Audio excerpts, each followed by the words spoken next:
I think, one of the sayings that I really like is hope without a plan is just a dream. And so, number one, the important point is you need to plan what that future looks like. And the time to do that is not after it's begun, after the storm has begun. The time to plan for that is before. A lot of people really like to ride the bubbles up. That's great.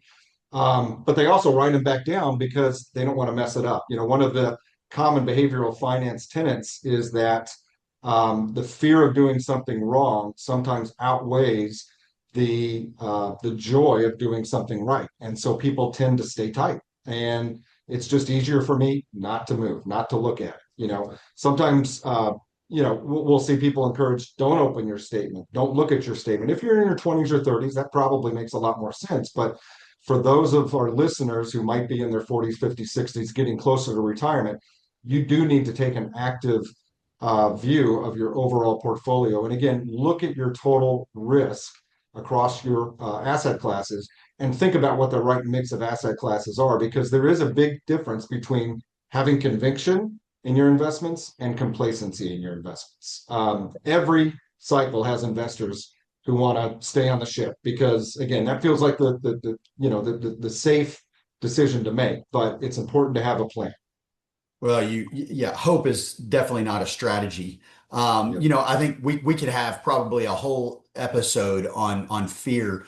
I think, well, at the end of the day, wealth is not just about what you own. It's about how prepared you are for whatever the situation may be. And it's funny, I study very successful business owners, and I kind of use the analogy, I eat the fish and spit out the bones. And I take and try to replicate and duplicate what has created success in other successful individuals.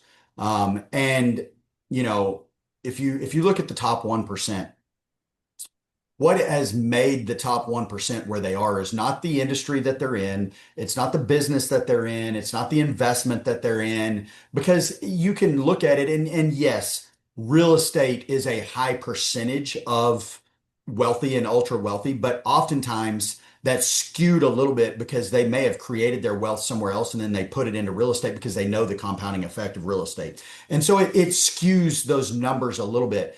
That being said, there's significant diversity in the top 1%. But what if you take the attributes and the common attribute that I see across the top 1% and extremely successful people is their speed of implementation. And it's a lack of fear of failure. I know, and this is ultimately what is derived when in times when I'm successful versus times when I'm not seeing as much success. Those times of success is because I'm making decisions so fast, right or wrong. I can make 10 decisions in the same amount of time somebody makes one decision. And the first nine decisions may be wrong, but I can make them so quickly and adjust so quickly that I can get to that right decision that ends up working out for me. And so then that falls on, how am I able to adjust so quickly on those inaccurate decisions? And this happened just last week. Boone and I were planning financially across a number of our funds and businesses, and I was spitting out, okay, do this, do this, do this, do this. And on one of them, Boone questioned and said, I don't know if I would do that. And here's why. And we kind of went back and forth, but we didn't have a clear action. And I said, okay, then we're going to do this because that may be the wrong decision, but we've got to make a decision right now. And that decision will determine, do we need to course correct or do we need to compound and double down on that decision that we just made?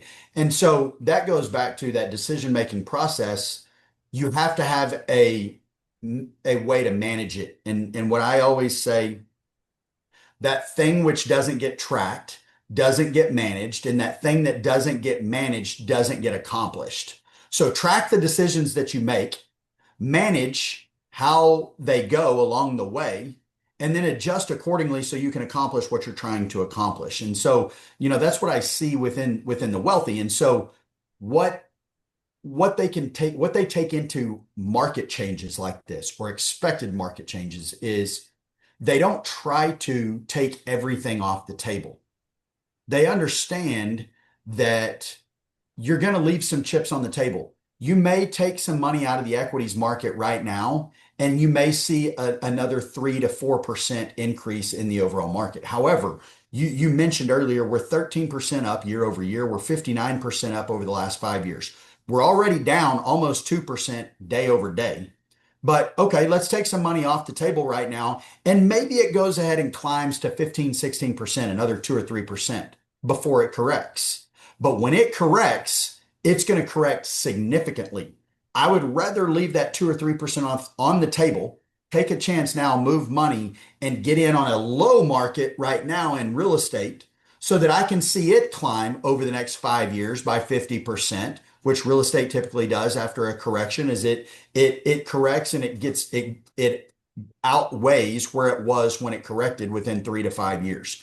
So now is the time to jump in there. And it's that quick decision making that allows the successful to be successful.